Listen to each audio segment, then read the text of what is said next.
Well, as we continue to feel extreme heat here on the First Coast, we're taking a closer look at some of the communities most vulnerable to heat and its impacts on your health. According to federal data, there are 5 zip codes in Duval County that are considered the most likely to feel the impacts of heat on your health. And you can see where they're located in this map behind me. So our Riley Phillips, she's joining us now from the north side, which is one of the hottest places in the county.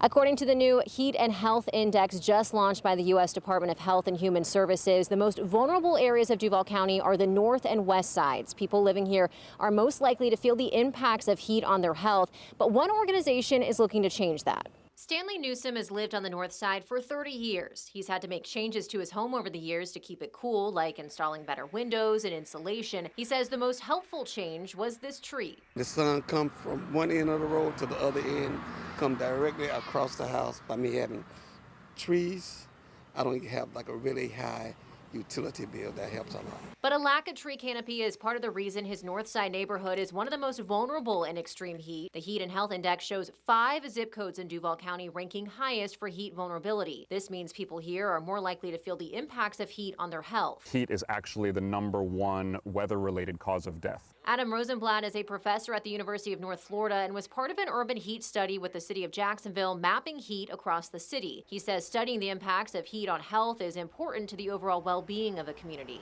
We tend not to think about it because it's kind of a silent killer, right? It's not like a dramatic thing that happens. It's just that the heat builds up over time. And so people need to be aware of when it's really hot and how to protect themselves. The study found there is a 20-degree difference across the city, and that mainly has to do with infrastructure. Some areas have more buildings close together and more concrete, while others are more spread out and have more tree cover. Lisa Gruba is working to provide more tree cover to the areas most vulnerable to the heat through the nonprofit Greenscape. The shade provided by a tree canopy can make the area 10 to 30 degrees cooler than an area with no shade. Gruba says they've been prioritizing communities on the north side, planting more trees in parks, around schools, and sidewalks. She believes this will ultimately lead to saving lives. We're aware, there are people out here that are aware that you're going to need some help with, extreme heat, and we are doing everything we can. We care. And Greenscape already has plantings planned for here on the north side in the fall. Rosenblatt says the expansion of these cities' cooling centers should also make a difference